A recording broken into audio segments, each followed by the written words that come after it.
Assalamualaikum warahmatullahi wabarakatuh.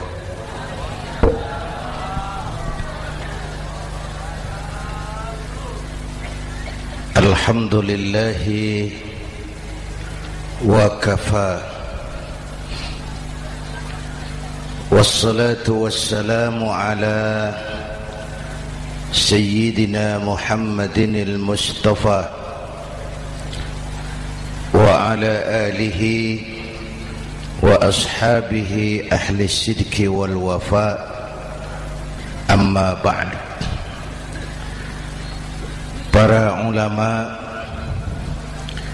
para habaib, para masyayikh yang saya muliakan, yang terhormat Bapak Kapolres dan Bapak Dandim, Sahibul Bait, segenap keluarga besar Pondok Pesantren Raudhatul Muta'allimin Al-Aziziyah, bapak-bapak, ibu-ibu, hadirin hadirat ma'asyiral muslimin yang saya cintai. Saya bersyukur dapat menghadiri haflah Maulidin Nabiil Karim, dan saya bangga dan terharu dengan keberadaan Pondok Pesantren Raudhatul Muta'allimin Al-Aziziyah ini. Sekarang ini banyak orang bisa memberi contoh, tapi sedikit orang bisa menjadi contoh. Memberi contoh itu mudah, tapi menjadi contoh itu yang sulit. Oleh karena itu, pada kesempatan ini kita ingin mengambil contoh bagaimana Rasul melaksanakan perjuangan. Apa modal utamanya? Saya sampaikan 3 sajalah, mudah-mudahan selesai 10 menit. Yang pertama, modal utama perjuangan baginda Rasul adalah akhlakul karimah. Memperbaiki akhlak dengan akhlak. Oleh karena itu, Suramadu sudah selesai. Dari dan ke Madura jadi lebih mudah. Bahkan Madura akan jadi daerah industri. Tetapi yang kita ingin, Madura tetaplah Madura. Akhlak tidak boleh berubah. Zaman boleh berubah, akhlak tidak. Masa boleh berganti, tapi keyakinan tidak boleh mati. Nah, soalnya adalah kepada siapa kita harus berakhlak. Kita itu kan harus berakhlak kepada 2. Kita harus berakhlak pertama kepada Allah. Ini yang terpenting. 13 tahun Rasul berjuang di Mekah hanya memperbaiki akhlak kepada Allah, menanamkan tauhid, meluruskan akidah, membangun keyakinan. 13 tahun di Mekah itu. Dengan perhitungan, kalau fondasi kuat, bangunan aman. Kalau fondasi melenceng, bangunan bengkok. Kalau fondasi rapuh, bangunan runtuh. Bangunan bagaimana fondasinya? Orang hidup bagaimana imannya? Kekuasaan dan jabatan baru ada manfaatnya kalau dipegang tangan orang beriman. Kalau tidak, yang muncul Fir'aun. Harta baru terasa manfaatnya kalau dipegang tangan orang beriman. Itulah sebabnya bangsa kita ini bukan cuma perlu orang pintar, kita perlu orang benar. Bahkan di masyarakat lebih baik benar tidak terlalu pintar ketimbang pintar tapi tidak benar.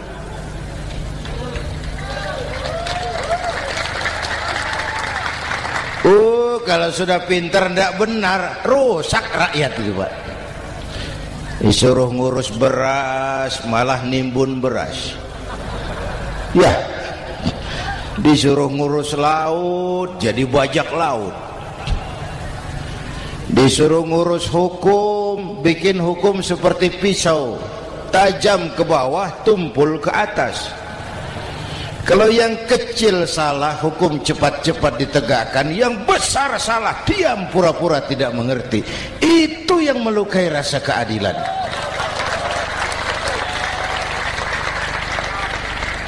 Mulai dari akhlak kepada Allah. Bagaimana cara berakhlak kepada Allah? Caranya dua. Pertama, jangan menyekutukannya dengan sesuatu pun. Yang kedua, jangan menyembah kecuali hanya kepadanya. Itu akhlak kepada Allah. Konsisten, disiplin. Saya bersaksi tiada Tuhan selain Allah, maka saya tidak akan menyembah kecuali hanya kepada Allah.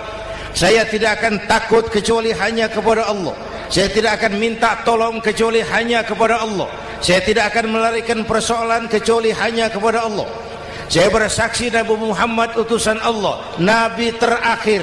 Tidak ada Nabi sesudah Nabi Muhammad. Harga mati, titik. Disiplin. Ada yang mengaku jadi Nabi, wajib tidak percaya. Disiplin. Sekarang ini kan bangsa kita disiplinnya lemah.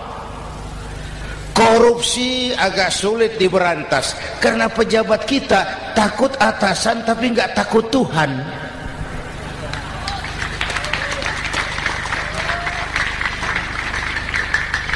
Itu sama dengan anak muda naik sepeda motor ngebut, lampu merah jalan terus, di stop sama polisi. Prit! Iya Pak. Minggir. Siap. SIM? Ada Pak. SNK? Ada Pak. Tahu kau lampunya merah? Tahu Pak. Kenapa lewat terus? Saya nggak tahu, ada Bapak. Itu disiplin kita. Tenang bener jawabnya, kayak orang nggak salah itu.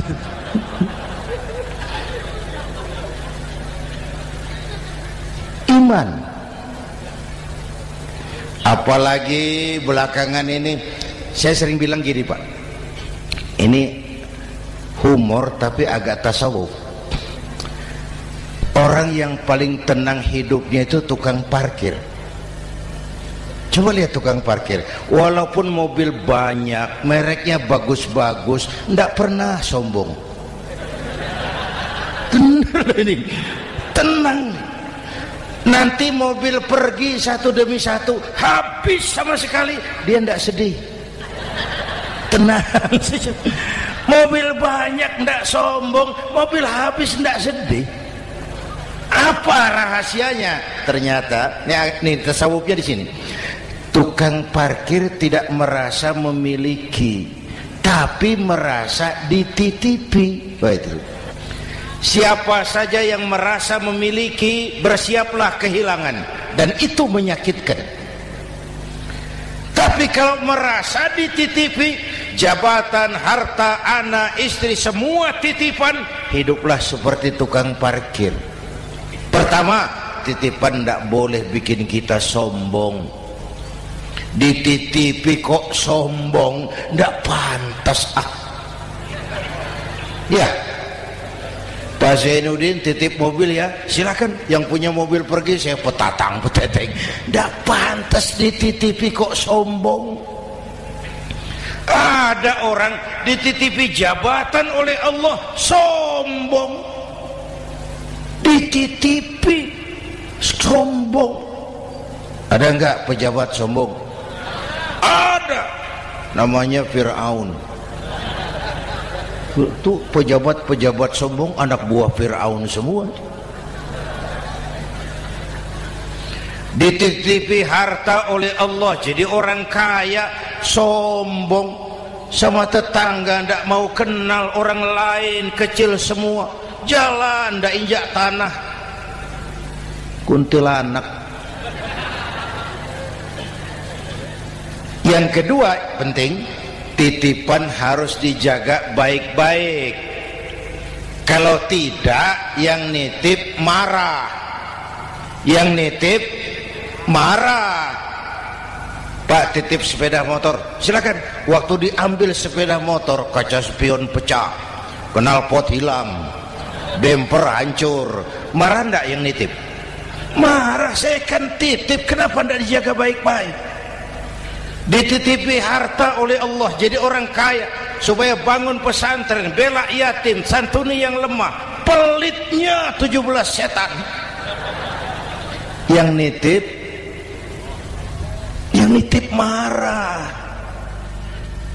Dititipi jabatan oleh Allah, isinya korupsi saja, yang nitip marah. Nah, saya mau kasih lihat sekarang. Allah titip Indonesia. Allah titip Indonesia. Hai rakyat, ini Indonesia, aku titip, kata Allah. Sebentar, ada meja mau naik. Silakan, Mas. Iklan. Ya, terima kasih. Jangan disangka kalau disediakan air teh pidatonya jadi lama. Dekorasi ini kok. Sampai mana tadi? Hai rakyat, ini Indonesia, aku titip, kata Allah. Ini negara besar dan kaya. Titipan ini ditebus dengan keringat, air mata, darah, dan nyawa. Ini bedanya. Malaysia memang merdeka, tapi diberi Inggris. Singapura merdeka, diberi Inggris. Indonesia merdeka, keringat, air mata, darah, dan nyawa. Ini negara aku titip, kata Allah. Ini negara besar dan kaya. Buminya subur. Di atas perut buminya segala tanaman hidup. Di bawah perut buminya ada gas, minyak, batu bara. Lautnya kaya, hutannya kaya. Kekayaan negeri ini harus digunakan bagi sebesar-besar kemakmuran rakyat. Itu amanat konstitusi. Disalahgunakan, dikorupsi, yang nitip marah. Yang nitip marah. Kalau dia marah, dia suruh makhluknya yang lain negur. Siapa? Merapi, Bromo, anak Krakatau. Itu Merapi demo, Pak. Kalau kita rakyat demo, anak buahnya Pak Danres turun. Tapi kalau Merapi demo, siapa yang mau ngatasi? Mbah Marijan. Selesai. Sekarang Mbah Marijan sudah kumpul sama Mbah Surip di alam barzah, dia sudah ketemu dia. Kata Mbah Surip, tenang Mbah Marijan, tak gendong, aman sudah. Aman sudah. Saya mau bilang Merapi itu makhluk, Krakatau itu makhluk, Bromo itu makhluk. Tidak mungkin makhluk bergerak dengan sendirinya, pastilah ada yang menggerakkan. Maka baik-baiklah sama yang bikin angin supaya bertiupnya sesuai keperluan. Baik-baik dengan yang bikin air supaya datangnya sesuai kebutuhan. Baik-baik sama yang bikin gunung supaya meletusnya pelan-pelan.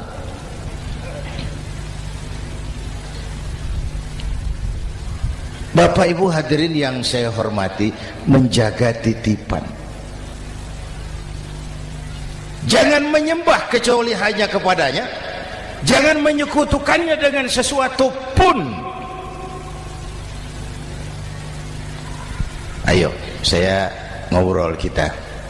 Bapak Ibu hadirin yang hadir di sini ini, kita ini semua hamba Allah apa bukan? Hamba Allah. Kata siapa? Kata kita. Kalau kata kita, namanya ngaku. Ngaku itu boleh dan murah.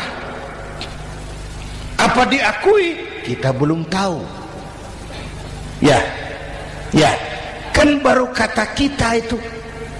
Dan tidak otomatis kalau kita bilang saya ini hambamu ya Allah, lalu Allah jawab iya ya.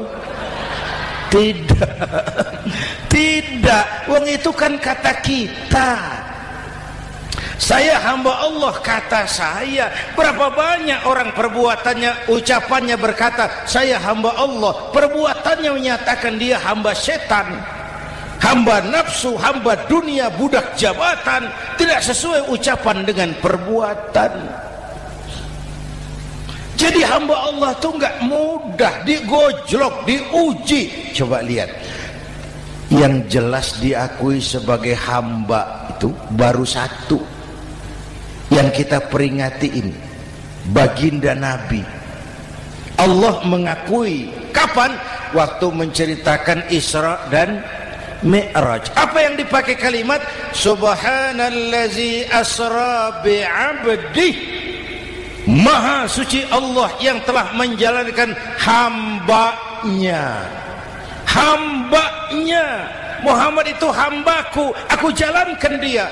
Allah mengakui. Kapan kalimat ini turun?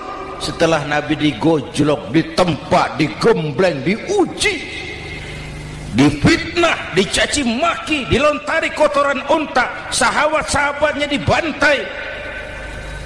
Lolos, Muhammad betul-betul hambaku. Ayo Isra Muhammad. Subhanallazi asra bi'abdi, hambaku. Jadi kalau mau jadi hamba Allah ya diuji, digojlok, digembleng.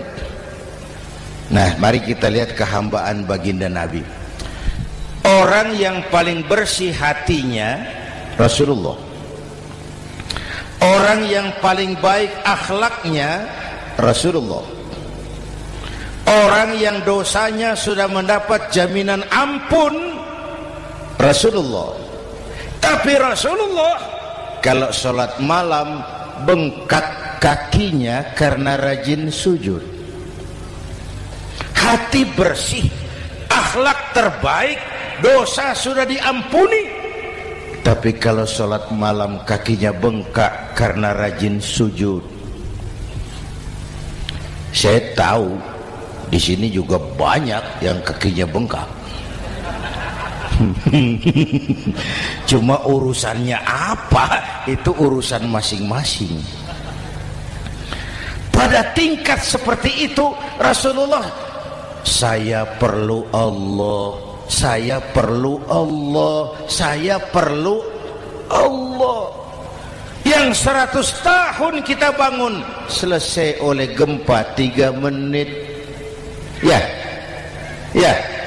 Yang 100 tahun kita bangun ternyata selesai oleh gempa 3 menit. Kita perlu Allah. Kita perlu Allah. Makanya musibah itu kan kalau menimpa orang baik-baik namanya ujian. Kalau menimpa orang setengah baik itu paru-paru yang bikin malaikat bingung. Sholat rajin, maksiat tekun,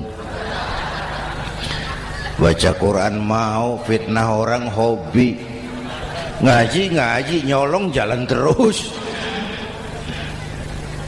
Untung di sini nggak ada yang begitu. Di Jakarta banyak. Di sini insya Allah sama. Jakarta. Orang separuh-separuh seperti itu kalau dapat musibah itu namanya teguran, bukan ujian.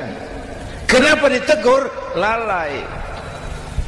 Nah, kalau orang jahat dapat musibah itu namanya persekot.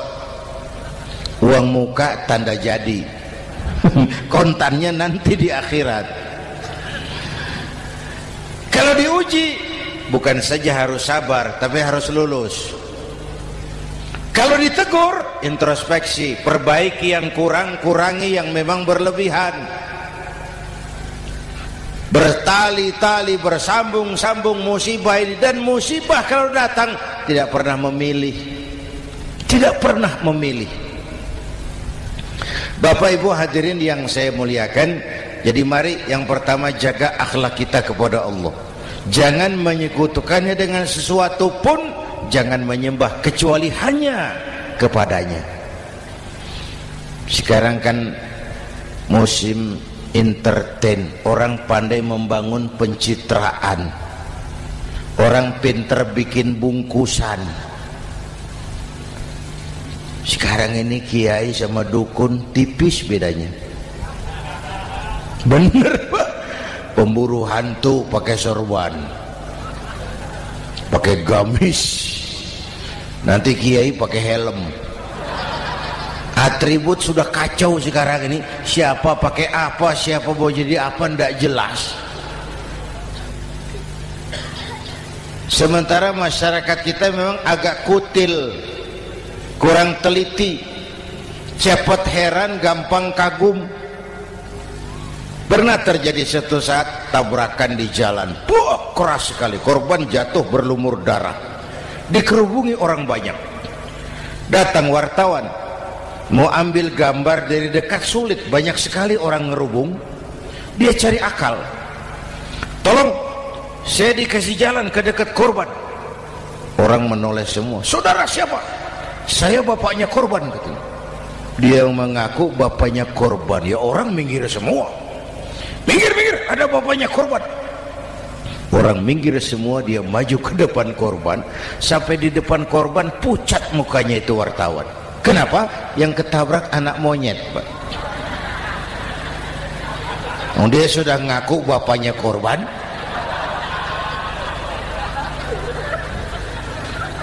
Ini cerita pendek tapi pesannya dalam. Kalau belum kenal benar jangan cepat-cepat ngakui. Ya, rakyat harus cerdas sekarang ini. Emas pasti kuning. Benar itu? Apa semua yang kuning pasti emas? udah cerdas lah itu. Udah cerdas lah itu. Hati-hati, ini zaman pencitraan. Orang pandai bikin bungkusan. Oleh karena itu kita juga harus punya filter supaya tidak hanyut oleh kedangkalan-kedangkalan pencitraan itu. Satu itu akhlak kepada Allah. Yang kedua, kepada siapa kita berakhlak? Kepada sesama manusia. Kepada sesama manusia itu siapa? Pertama, sesama muslim. Malam ini saya hadir di sini, saya tidak merasa tamu. Saya hanya keluarga di tengah keluarganya. Bahwa saya lahir di Jakarta itu sih kebetulan. Saya enggak pesan. Yang kita tidak pesan jangan diributkan. Kita enggak pesan. Warna kulit seperti ini kita enggak pesan. Dari suku apa lahir kita enggak pesan. Potongan seperti ini kita enggak pesan. Islam membebaskan manusia dari ras diskriminasi. Pada waktu yang bersamaan Islam mengangkat harkat, derajat, martabat kaum wanita. Ini kasihan dari tadi nggak diajak ngomong nih. Pada waktu yang bersamaan Islam mengangkat harkat, derajat, martabat kaum wanita. Ibu-ibu mestinya lebih terima kasih sama Rasulullah. Sebelum Rasulullah datang, nasib perempuan menyedihkan, dilecehkan, harganya murah. Sebelum Rasulullah datang, murah. Sebelum Rasulullah datang, murah. Coba lihat wanita sebelum Islam, sedih, dilahirkan hanya untuk melahirkan, alat pemuas nafsu. Kalaupun berperan, peranannya cuma segitiga, dapur sumur kasur, kasur sumur dapur. putar-putar di situ saja. Tidak usah di Arab, dunia. Di Jawa, raja-raja Jawa sebelum kenal Islam seenaknya ngumpuli perempuan kan, selirnya yang 30, 50. Sultan-sultan di Turki piara harem ratusan orang perempuan. Kaisar terakhir dinasti Ming Cina bangun istana 1000 kamar, istrinya 1000. Innalillahi wa inna ilaihi. Itu saya coba pikir, raja kalau istrinya 1000, kapan pakai kolor itu raja?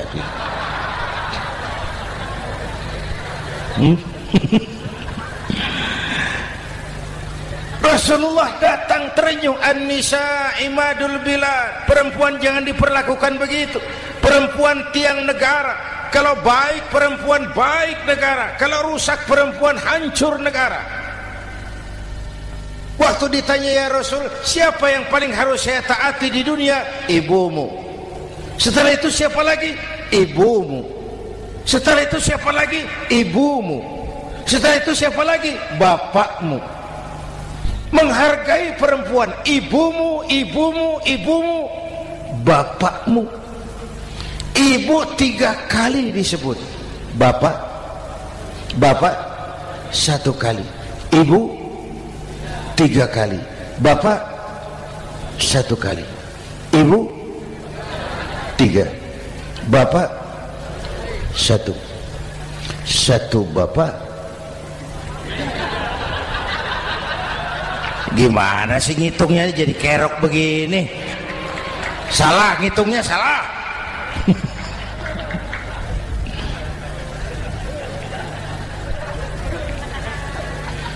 Lalu dicairkan kehidupan kemasyarakatan di masjid. Masya Allah, masjid itu pendidikan demokrasi betul. Pertama, siapapun masuk masjid copot sandal, buka sepatu. Benar itu? Ini masyarakat yang mau kita bangun. Tidak ada warga negara kelas 1, semua sama. Lurah masuk masjid buka sepatu, rah.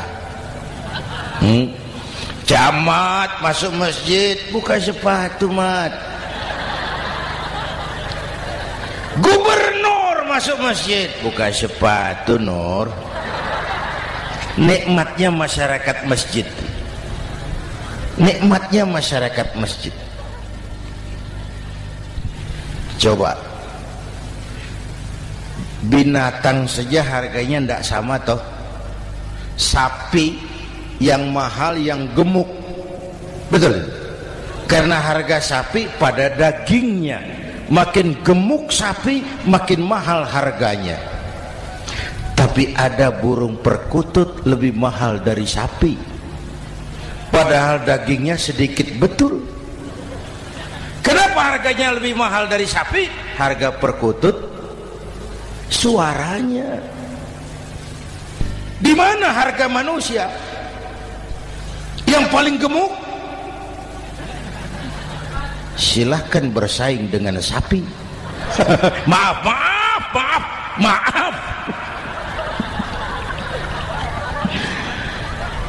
Inna akramakum indallah atqakum.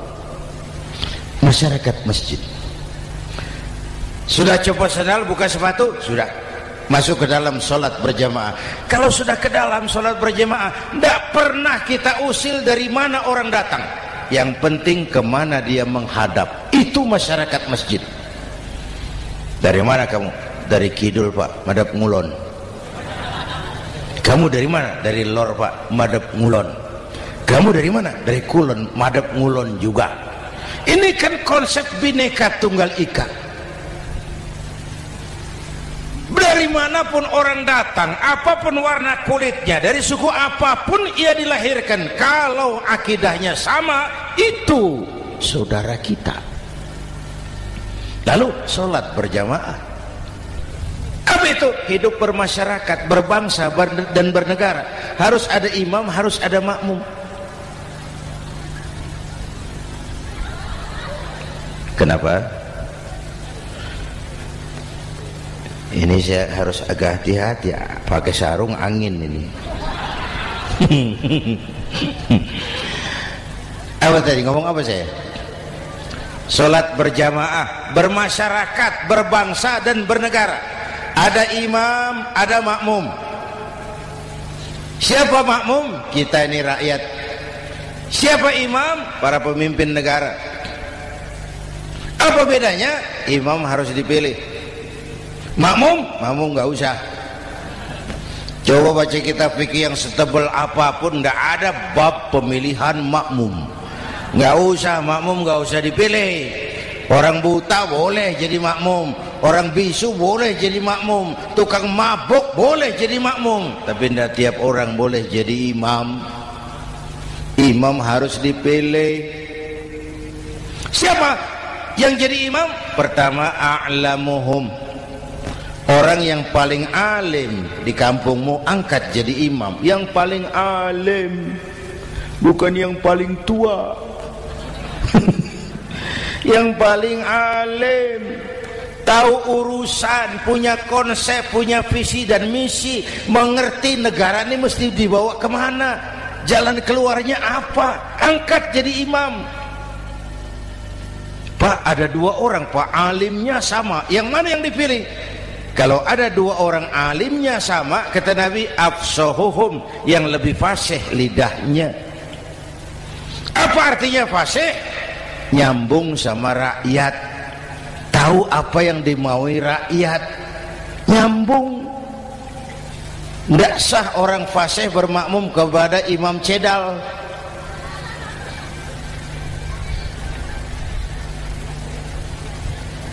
Kenapa Bu? Nyambung. Capek kalau punya imam gak nyambung sama makmum. Makanya kalau sudah jadi imam, pesan Nabi apa? Idza amma ahadukumun nasa falyukhaffif. Kalau kamu jadi imam, ringankan solat kamu, jangan terlalu panjang. Itu makmum tidak sama kekuatannya. Ada yang tua renta, diri saja sudah gemetar. Ada makmum yang punya darah tinggi, kalau sujud lama kepalanya sakit. Ada makmum yang sudah janji habis solat mau terima uang. Jangan kalau sudah jadi imam di kota, sholat isya berjamaah, rakaat pertama selesai Fatihah, Yasin, bubar makmum itu.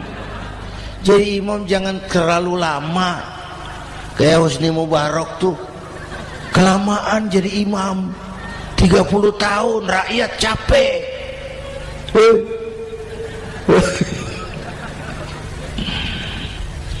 Bapak Ibu hadirin yang saya hormati, nah, masyarakat Islam ini loyal, taat, setia. Kapan? Kalau imamnya benar.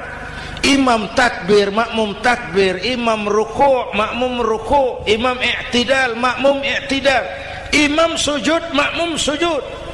Tapi masyarakat Islam tidak buta. Imam keliru, makmum wajib menegur. Ya. Bagaimana negurnya? Mestinya ruku', imam sujud. Wah, keliru ini. Subhanallah, kan gitu. Itu aturan main. Tidak boleh imam keliru, makmum emosi, main pegang, mam, hoi salah, hoi, kacau sholat.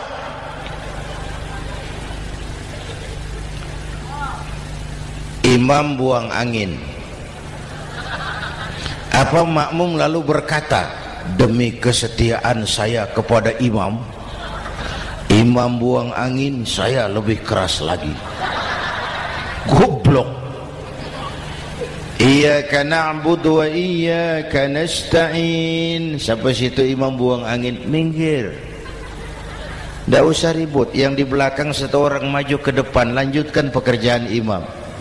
Yang penting imam tahu diri, buang angin, minggir. Ini negara rusak karena imam sudah buang angin, tenang aja, kayak orang nggak salah gitu loh.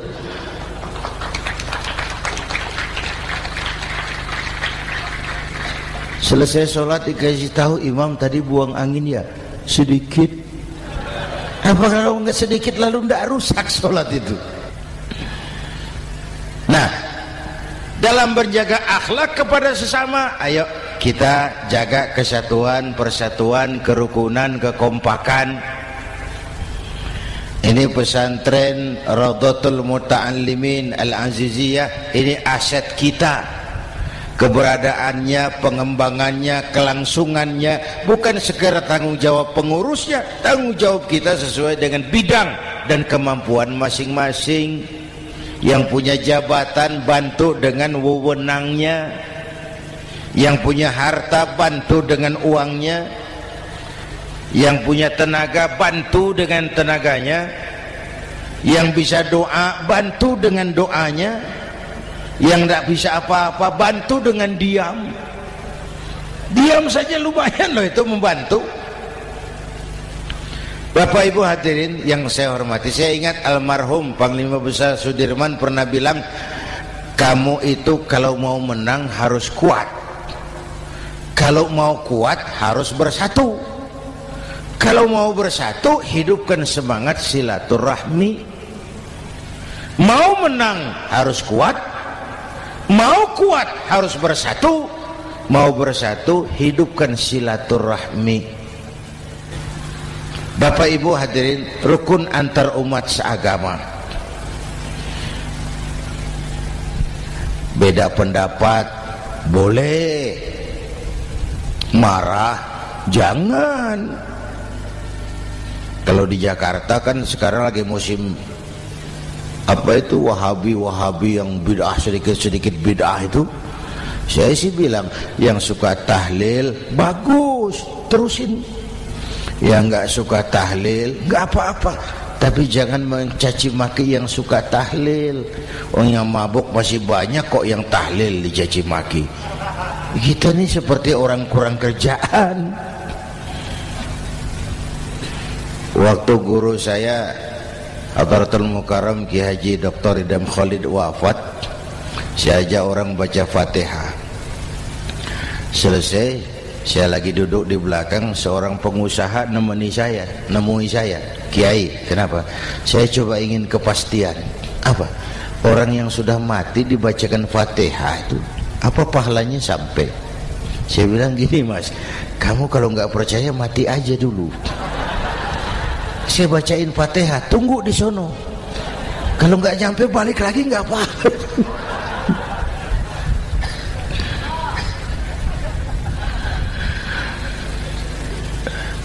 Depan rumah saya itu ada masjid, Pak, pakai beduk seperti itu. Ada teman saya,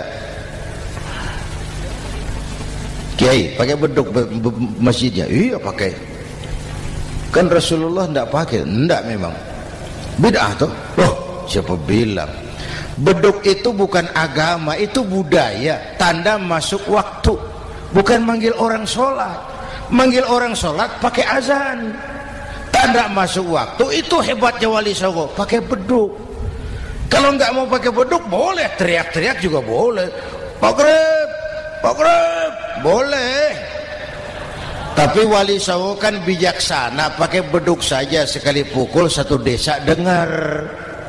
Itu bijaksananya dakwah Wali Songo. Kalau beduk dianggap bid'ah, miskin kita. Itu budaya. Seperti sepeda motor, itu budaya. Kalau nggak mau pakai beduk boleh, teriak-teriak juga boleh. Maghrib, boleh. Tapi Wali Songo kan bijaksana, pakai beduk saja, sekali pukul satu desa dengar. Itu bijaksananya dakwah Wali Songo. Kalau beduk dianggap bid'ah, miskin kita. Itu budaya. Seperti sepeda motor, itu budaya. Kalau beduk dia nggak bid'ah, sepeda motor bid'ah tuh. Rasulullah nggak pakai, jual, beliin unta.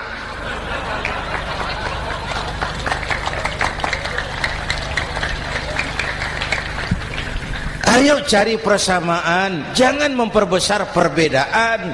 Hormati pendapat orang kalau pendapat kita juga ingin dihormati. Kasus Ahmadiyah meledak lagi di Cikesik, Banten. Lalu pendekar-pendekar HAM menganggap itu tirani, mengganggu kebebasan beragama. Dia lupa bahwa Ahmadiyah masalahnya bukan kebebasan beragama, tapi penodaan terhadap agama. Kalau kebebasan beragama sih umat Islam welcome. Orang mau Hindu, mau Buddha, mau Kristen bebas memilih agamanya masing-masing. Tapi ini kan Ahmadiyah lain, ngakunya Islam tapi ada nabi lagi sesudah Nabi Muhammad, namanya Mirza Ghulam Ahmad, asal dari India.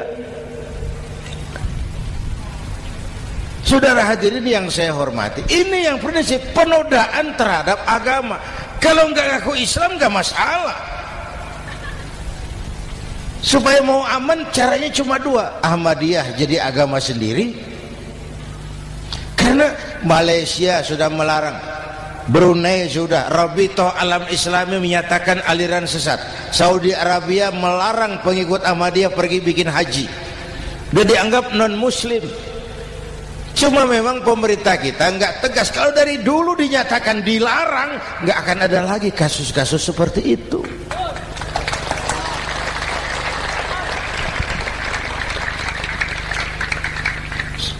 Nah, selain itu kita umat juga harus disiplin. Coba sudah berapa banyak nabi bermunculan di Indonesia. Dan Indonesia ini saya heran, Indonesia ini pasar bagus, Pak. Kalau ada nabi, ada aja pengikutnya, saya heran tuh. Indonesia ini pasar bagus. Ada Ahmad Musaddiq Al-Qiyadah, jadi nabi. Konsultan bulu tangkis jadi nabi. Dapat wahyunya di Bogor, ditangkap polisi 4 tahun. Muncul lagi di Bandung, namanya Sayuti, tukang cukur, ngaku dapat wahyu jadi nabi, ditangkap polisi lagi 2 tahun. Di Malang Ustadz Roy, ya sebenarnya petinju, dia masuk Islam, mu'alaf, belajar Islam tidak pakai guru, diutak-atik ayat Quran. Sholat kita harus mengerti artinya, maka sholat boleh pakai bahasa masing-masing. Ramai masjid. 2 tahun penjara. Di Jakarta muncul lagi Lia Edan, ngaku Jibril, ditangkap juga oleh polisi. Kita salut sama polisi kita lah, bukan cuma teroris, Jibril ditangkap Pak Kapolres. Saya bilang sama teman-teman polisi, untung dia ngaku Jibril, Pak. Coba kalau dia ngaku Israel, lebih gawat itu.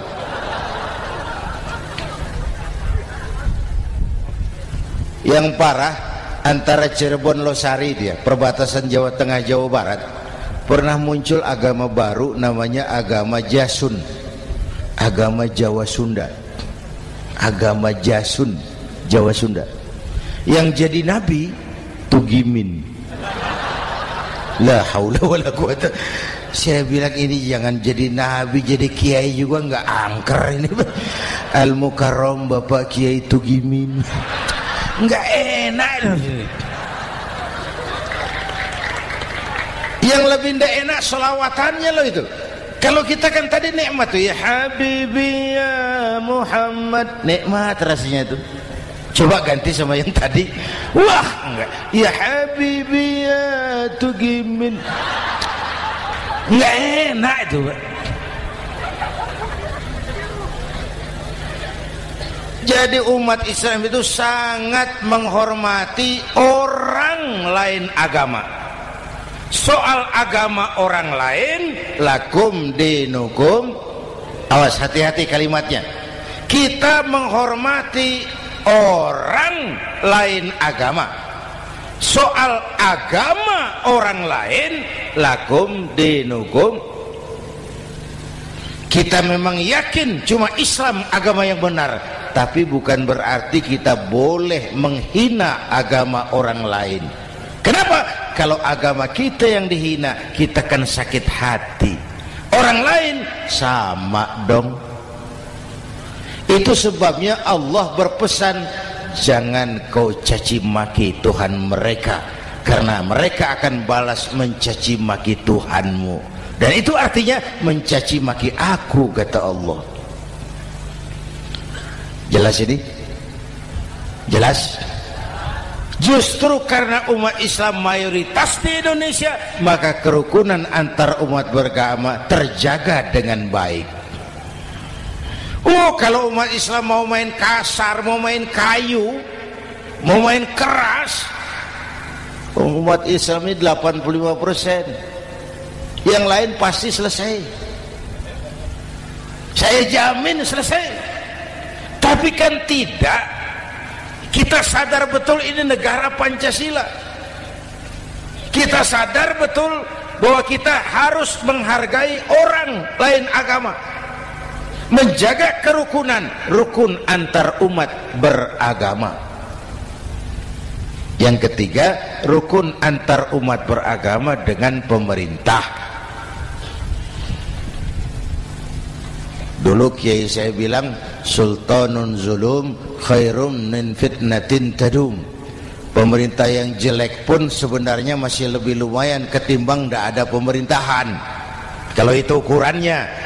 Coba umpama nanti Pak SBY sudah terlalu pusing, lalu pengumuman jam 000, seluruh rakyat Republik Indonesia saya umumkan mulai malam ini tepat jam 000 pemerintah bubar. Ayo bayangkan seperti apa kita tanpa pemerintah. Hukum rimba, yang kuat menekan yang lemah, yang kaya merampok yang miskin. Rumah saudara dirampok, lapor ke polisi, kata Kapolres, maaf polisi baru bubar. Hak asasi diinjak-injak, lapor ke pengadilan, pengadilan bubar. Masih ada pemerintah saja yang kuat suka menekan yang lemah, apalagi kalau tidak ada pemerintah.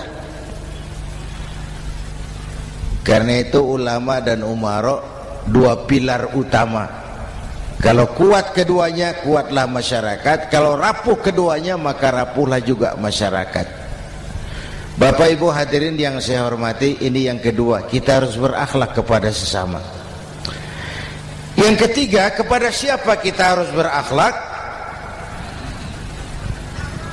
Kenapa? Iya, saya cuma lihat jam. Yang ketiga, kepada siapa kita harus berakhlak? Kita ini harus berakhlak kepada makhluk Allah yang lain di luar manusia. Kepada air kita harus berakhlak loh Pak. Saya dulu remaja ngaji fikih, kiai ngajar makruh buang air kecil di tanah yang berlubang. Saya protes, kenapa makruh kiai? Pertama, untuk kesehatan. Siapa tahu di lubang yang kau kencingi ada gas beracun. Kalau tidak kiai, kalau tidak maka artinya kau harus melindungi binatang yang ada di dalam lubang. Siapa tahu di lubang yang kamu kencingi ada semut sedang rapat membahas masalah Mesir. Apa dosanya lalu mati dikencingi? Ini namanya rahmatan li semut. Bapak Ibu hadirin yang saya hormati, ada hadis sederhana, fa iza zabahtum fa ahsinu zibhata. Kalau kamu menyembelih hewan, sembelihlah dengan cara yang terbaik. Jangan nyembelih ayam pakai pisau tumpul, itu namanya tidak berperi kebinatangan. Kepada ayam kita berakhlak, kepada pohon kita berakhlak, kepada air kita berakhlak. Kenapa sekarang alam tidak seramah dulu? Karena kita juga tidak ramah kepada alam. Kenapa sering terjadi banjir? Karena tempat air kita kurangi. Dia bingung mau kemana. Air nggak punya tempat. Akhirnya masuk ke rumah kita juga. Masuk dalam zoharul fasadu bil barri wal bahri bima kasabat aydin nas. Karena kita tidak berakhlak kepada lingkungan.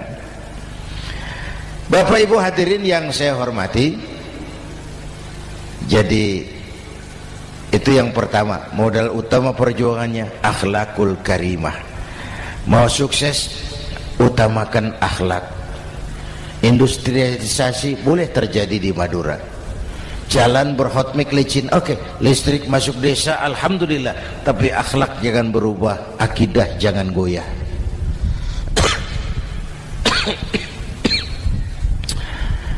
Teknologi tidak bahaya, yang bahaya orang yang menggunakannya. Wayang itu yang namanya cepot, itu bisa selawat badar kalau yang megang Anom Suroto. Cepot bisa selawat badar kalau yang megang Anom Suroto.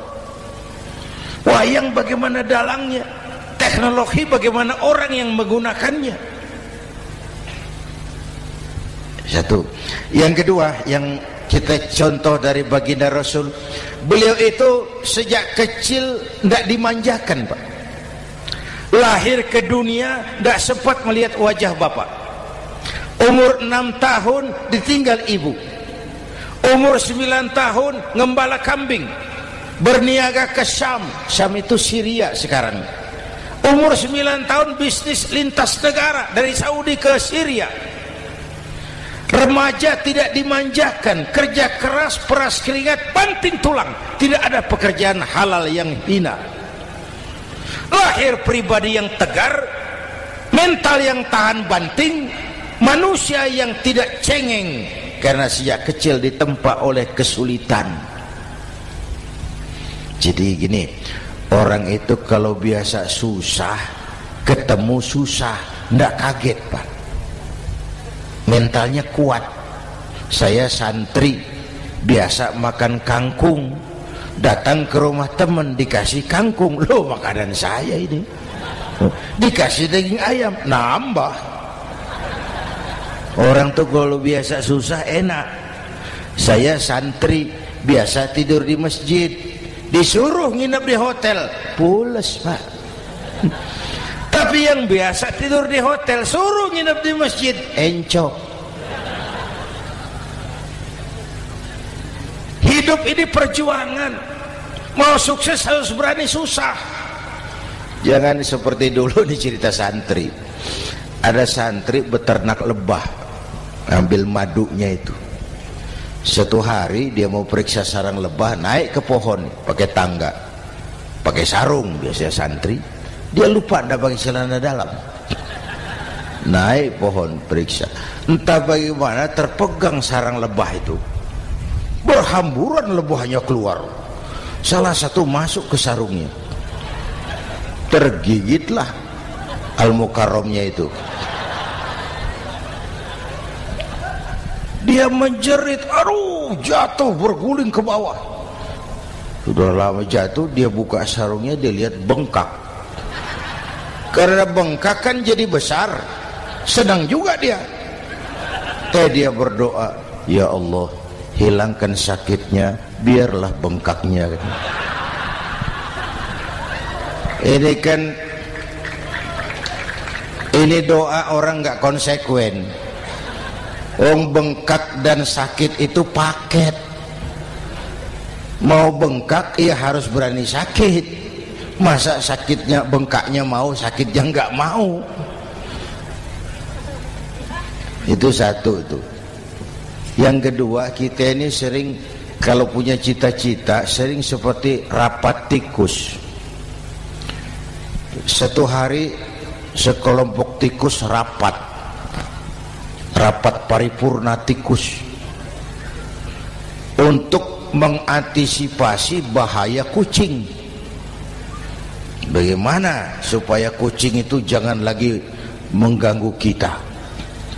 Akhirnya ada yang mengusulkan begini, bagaimana kalau di leher kucing kita gantungkan lonceng, supaya kalau dia datang dari jauh suaranya sudah kedengaran dan kita bisa lari menyelamatkan diri.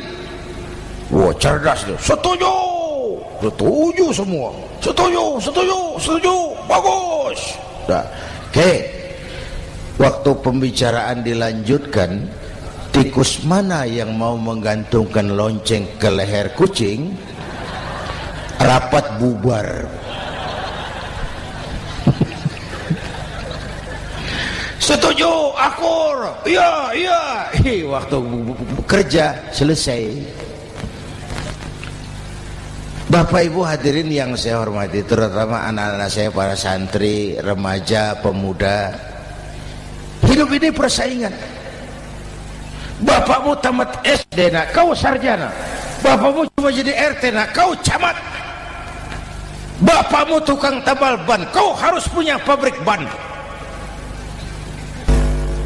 Anak saya pertama dulu, saya titip mondok di Tebu Ireng. Tahun pertama pulang saya kontrol, sini kau, apa hasilmu setahun di pesantren? Dia sodorkan saya sebuah piagam penghargaan juara lomba pidato di pondoknya.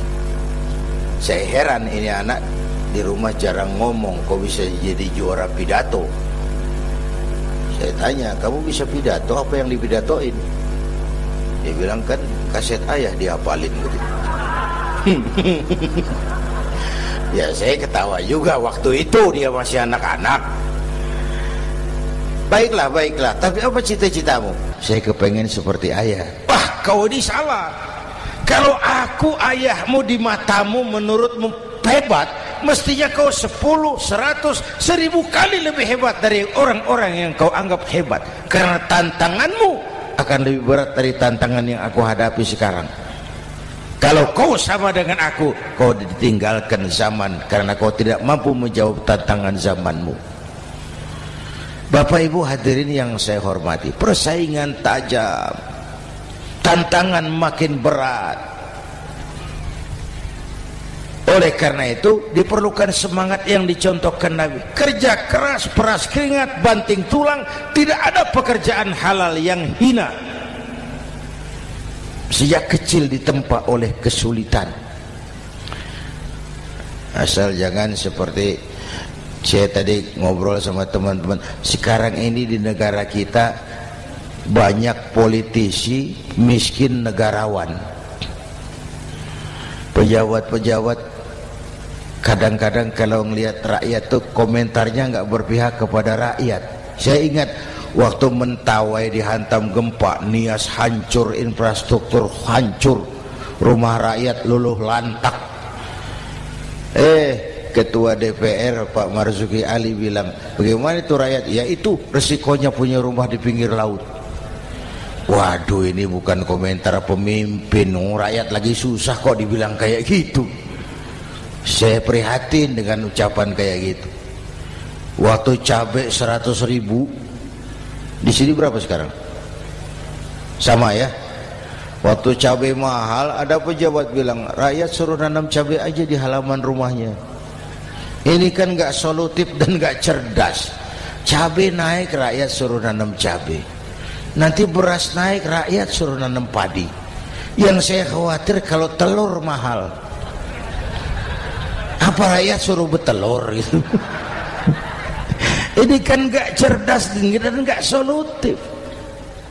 Bapak Ibu hadirin yang saya hormati, apalagi tadi sudah saya bilang di awal, kita ini bangsa yang ditempa oleh kesulitan. Mau merdeka saja dengan keringat, air mata, darah dan nyawa. Kita tidak boleh cengeng menghadapi kesulitan ini.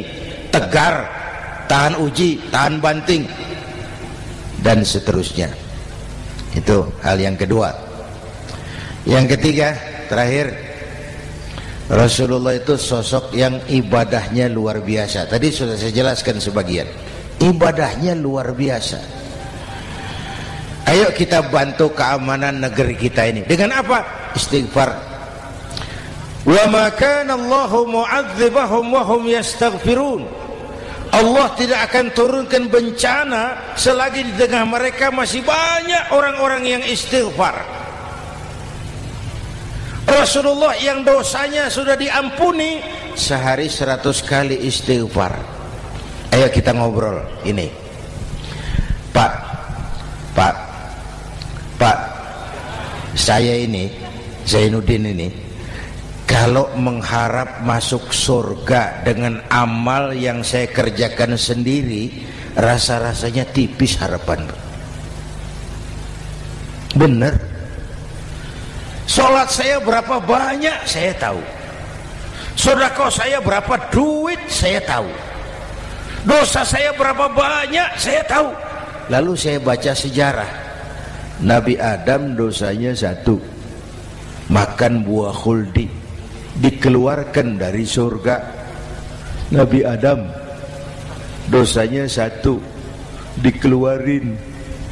Kita dosanya banyak, kepengen masuk. Ini enggak nyambung ini. Nabi Adam dosanya 1, dikeluarin dari surga. Kita dosanya banyak, kepengen masuk. Enggak nyambung. Apa yang bikin saya besar hati? Apa yang bikin saya optimis? Ada dua, Pak. Pertama yang disebut rahmat Allah, yang kedua disebut syafaat Rasulullah. Dua itu, Pak. Oh, kalau kita ini insya Allah nanti sampai ke surga, amin, amin. Kalau kita ini sampai ke surga, Pak, saya jamin itu bukan karena amal kita, itu karena rahmatnya Allah. Ndaklah seberapa banyak sih amalan kita mau menggapai surga. Kalau bukan karena rahmatnya Allah, sulit sampai ke sana. Hei manusia, dosamu besar, tapi lihat rahmatku lebih besar. Hei manusia, salahmu banyak, tapi ampunanku lebih banyak. Kau nangis di hadapanku, aku senyum melihatmu. Kau berjalan menujuku, aku berlari menyambutmu. Istighfarnya sehari 100. Lalu ada hadis qudsi, inni la ahammu bi'adzabi ibadi. Kadang-kadang aku pengen turunkan azab bencana kepada manusia, tapi ketika aku melihat 3 perkara, murkaku surut, bencana aku tarik kembali. Coba perhatikan hadis kursi ini. Allah mau marah hendak jadi, bencana ditarik, musibah diangkat. Kenapa? Ada yang meredam murka Allah. Allah enggak jadi marah. Siapa? Pertama, suyukhan rukka. Aku lihat orang-orang tua tengah malam sujud sambil berlinang air mata, nangis di hadapan Allah. Itu kita hutang jasa loh, Pak, sama orang-orang yang tengah malam sujud nangis di hadapan Allah. Lihat yang begitu Allah tidak jadi marah.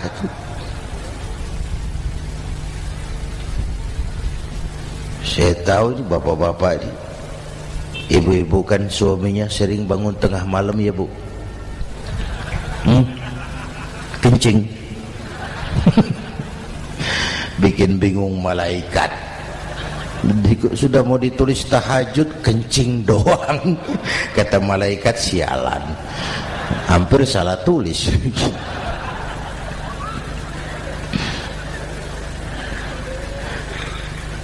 Aku lihat orang tua tengah malam sujud sambil berlinang air mata. Lalu aku lihat bayi-bayi tanpa dosa masih menyusu, sibyanan rudda. Bayi-bayi tanpa dosa masih menyusu, suci bersih, belum ternoda. Wa bahaiman rutta. Dan aku lihat binatang ternak melata mencari makan, kambing mudah cari rumput, alam terjaga keasriannya. Bagaimana bencana enggak mau nambah? Kita mengamalkan hadisnya juga terbalik. Yang diminta itu orang tua tengah malam sujud, bayi tanpa dosa nyusu. Sekarang bayi tanpa dosa dibuang ke tempat sampah gara-gara orang tua tengah malam nyusu. Terbalik namanya. Yang diminta itu orang tua tengah malam sujud, bayi tanpa dosa nyusu. Ini bayi tanpa dosa dibuang ke tempat sampah gara-gara orang tua tengah malam.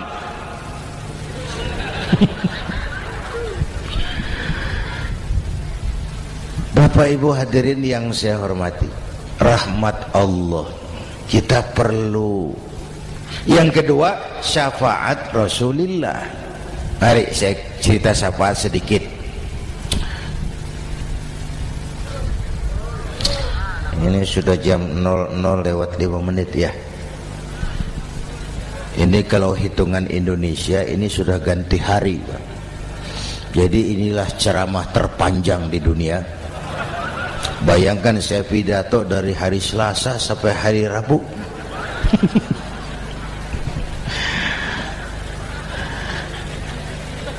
Syafaat, agak saya singkat ceritanya. Nanti itu Pak, setelah alam ini hancur sehancur-hancurnya, bumi gempa, gunung meletus, air laut tumpah ke darat, halilintar menyambar, planet-planet bertabrakan, semua yang hidup mati bareng tanpa persiapan, termasuk malaikat. Malaikat mati, yang tinggal cuma Allah sendirian. Yang lain hancur semua, tinggal Allah sendirian. Allah patroli, berseru-seru, limanil mulkul yaum, ahai, siapa penguasa hari ini? Mana Fir'aun yang ngaku Tuhan? Nongol kalau memang Tuhan. Mana Abrahat? Mana Namrus? Mana itu Benito Mussolini? Mana itu Adolf Hitler? Mana itu Hosni Mubarak? Penguasa-penguasa yang ngaku berkuasa, nol kalau memang penguasa. Gak ada yang jawab, Pak, semua sudah rebah. Allah lalu berkata, la ilaha illa ana. Ternyata tidak ada Tuhan lain selain aku. Allah sombong waktu itu. Kalau Allah sombong itu pantas. Hadis qudsi mengajarkan al-kibriya'u libasi. Sombong itu pakaianku, kata Allah. Cuma aku yang pantas pakai. Kamu manusia nggak pantas pakai pakaianku, kebesaran. Pakaian Allah mau dipakai. Sombong itu pakaian Allah, cuma Allah yang pantas pakai. Nanti itu yang pertama dihidupkan bukan kita, malaikat dihidupkan lebih dulu. Tiupan pertama, malaikat hidup semua. Diatur panitia akhirat. Yang nyambut tamu siapa? Yang pimpin marawis siapa? Malik siap. Sediakan neraka. Aku mau bakar itu bajingan tengik yang waktu di dunia nggak mau sujud, jauh dari ulama, tinggal di masyarakat jadi biang kerok, sama yatim kejam. Sediakan neraka. Baik. Ridwan, iya, sediakan surga. Aku mau balas hamba-hambaku yang waktu di dunia rajin sujud, dekat dan cinta kepada ulama, santun kepada yatim, suka menolong orang yang memerlukan pertolongan. Baik. Jibril, Mikail, iya, ke surga. Untuk apa ya Rabb? Ambil kendaraan bernama Buraq, turun ke alam, cari di mana kubur kekasihku Muhammad, bangunkan dari kuburnya, bawa ke surga. Turun Jibril dan Mikail, cari kubur Nabi. Wong alam sudah hancur-hancuran. Jangan cari kuburan, cari bangkalan aja nggak ketemu. Bingung dua-dua. Jibril, sebelah mana kubur Nabi? Nggak tahu Mikail. Lalu dua-duanya sujud mohon pertolongan Allah. Dengan izin Allah terbuka kubur Nabi. Allahumma sholli alaihi wa ala alihi. Bangun dari tidur seperti orang bangun dari kubur seperti orang bangun tidur. Nabi mengusap mata, menoleh ke kanan Jibril, menoleh ke kiri Mikail. Lalu tanya, ayu yaumin hadza ya Jibril? Ini hari apa Jibril? Ini hari apa? Hadza ma wa'ada ar-Rahman. Ini hari yang dijanjikan Allah Muhammad. Ini kiamat. Kiamat Jibril? Kiamat. Jibril, kalau memang ini hari kiamat, aina ummati? Umat saya mana Jibril? Umat saya mana? Allah Karim. Belum pernah saya lihat di dunia ada satu pemimpin yang begini besar cintanya kepada umatnya seperti baginda Rasul. Dari dunia sampai akhirat beliau cinta kita. Dari dunia sampai akhirat beliau bela kita. Bangun dari kubur, tahu hari sudah kiamat, yang pertama ditanya, aina ummati? Umat saya mana Jibril? Kita yang ditanya. Kalau saya yang pertama dibangkitkan dari kubur, lain pertanyaannya. Ini hari apa Jibril? Kiamat Zainuddin. Oh, bini saya mana Jibril? Nabi enggak tanya Khadijah wala Fatimah wala Aisyah, aina ummati, umat saya mana Jibril? Umatmu? Iya. Kau manusia pertama yang dibangunkan dari kubur. Yang lain masih dikubur. Oh. Lalu kita ke surga Muhammad. Perintah Allah, perintah Allah. Sampai di surga seperti orang tidak betah Nabi itu, resah, gelisah, mondar mandir, mukanya murung. Yang punya surga kan negur, Muhammad, labbaik ya Rabb. Tidak enak di surga ya? Enak. Kok kamu seperti orang nggak kerasan gitu, resah, gelisah? Kenapa? Saya teringat umat saya ya Allah. Umat saya bagaimana nasibnya? Iya, saya sudah enak di DPR. Salah. Saya sudah enak di surga. Gaji cukup, kursi empuk, dapat mobil dinas. Nggak.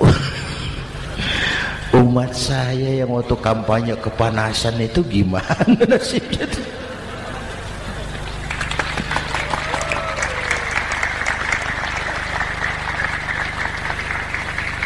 Makanya dulu di Senayan, di depan kantor DPR tuh banyak tukang kaca jualan di situ.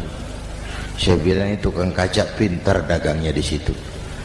Pas, maksudnya supaya yang mau berkantor di situ ngaca dulu.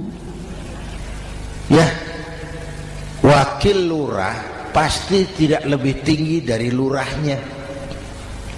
Wakil camat tidak lebih tinggi dari camatnya.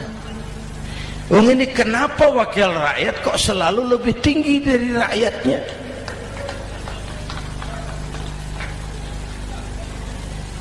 Kan yang memberikan mandat kita rakyat. Kemerdekaan bertujuan mengantarkan rakyat ke gerbang kesejahteraan. Lalu rakyat mempercayai tugas itu kepada pemerintah dan wakilnya di DPR. Saya percayakan kamu mengantarkan rakyat ke gerbang kesejahteraan. Itu amanat Undang-Undang Dasar. Biasanya yang diantarkan sampainya lebih dulu biasanya. Yang diantar sampai lebih dulu, yang mengantar nyusul, namanya ngantar belakangan. Ini lebih cepat wakil rakyatnya makmur daripada rakyatnya. Yang mau ngantar makmurnya lebih dulu dari yang mau diantar. Yang diantar kelelerahan di jalanan, yang mengantar udah sampai. Jadi bagaimana Muhammad? Saya minta izin mau keluar, tengok saya punya umat. Oke, saya potong ceritanya. Saat manusia dibangkitkan dari kuburnya masing-masing, Masya Allah, Masya Allah. Saya nggak sanggup bayangkan jumlah manusia yang hidup di muka bumi sekarang kan 6 miliar. Cina berdua, India 2,5 miliar. Cina 1,5 miliar, India 1 miliar rakyatnya. Berdua sudah 2,5 miliar. Itu kalau kencing bareng banjir besar. Bayangkan manusia dari awal sampai akhir berapa puluh miliar kumpul di padang mahsyar. Subhanallah. Sibuk, panik, bingung mau disidang di hadapan Allah. Sebagian kumpul di pojokan berunding, kita mau disidangi. Terus ayolah kita cari bantuan. Kemana? Adnan Buyung. Begini. Kita ini kan anak cucu Nabi Adam. Pantas dong kita minta tolong sama beliau. Yuk, setuju. Berangkat cari Nabi Adam. Ya Adam, anta abal bashar. Adam, tuan datuknya manusia. Kami cucu kamu, anak turunan kamu mau disidang. Tolong kami Adam, tolong. Kata Nabi Adam, Quraisy mas, rombongan Jawa aku naik mumet lagi sama Nabi Nuh saja. Nuh bilang tidak bisa, saya juga punya masalah, pernah minta obat ditenggelamkan. Ibrahim barangkali, semua Nabi hand up, angkat tangan. Dikala itu yauma la yanfa'u malun wala banun, di mana harta tidak ada lagi artinya, anak-anak tak jadi beban, tiap orang sibuk dengan urusannya sendiri-sendiri. Saat itu ada satu pemimpin, Allahumma salli alaihi wa ala alihi, diizinkan Allah. Dikala semua nabi yang lain angkat tangan hand up, beliau malah ummati ana laha, ta'ali ummati, ta'ali ummati, umatku sini, umatku sini. Beliau memanggil-manggil umatnya. Yang bagaimana yang dipanggil? Ada hadis, inna ummati ya'tuna yaumal qiyamah ghurran muhajjalin min atharil wudu. Umatku besok di akhirat datang menghadap Allah dengan muka bersinar-sinar karena sering wudu. Sering wudu kan sering sujud. Masa cuma wudu tapi enggak sujud? Itu nanti tidak usah mengaku Rasul yang panggil, sini umatku.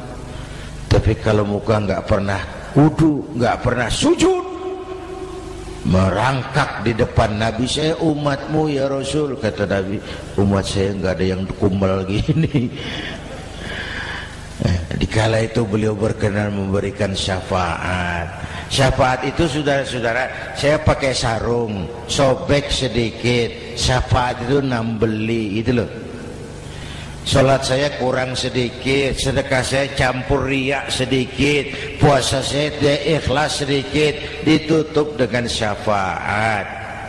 Saya mau dagang, perlu modal 20 juta, saya punya uang 15 juta, yang 5 juta syafaat. Jadi harus ada modal. Kalau sholat tidak pernah, sedekah tidak pernah, lalu syafaatnya dari mana? Yang dapat tambelan itu yang punya sarung bolong, punya sarung sobek, ditambal dengan syafaat. Lah kalau tidak ada sarung, apa yang mau ditambal? Ya. Nah, mudah-mudahan kita semua mendapat rahmat Allah dan mendapat syafaatnya Rasulullah Sallallahu Alaihi Wasallam. Bapak Ibu hadirin, sudah 7:30 lewat 4 jam. Saya pun kangen, tapi hari sudah larut. Insya Allah lain kesempatan kita jumpa lagi. Terima kasih kepada Al-Mukarramun, para ulama, para habaib, pengasuh pesantren Raudhatul Muta'allimin Al-Aziziyah, dan semua yang hadir. Mudah-mudahan yang saya sampaikan ada manfaatnya. Usikum wa iyaya bitaqwallah. Aqulu qawli hadza fa astaghfirullahal azim li wa lakum. Wassalamu alaikum warahmatullahi wabarakatuh.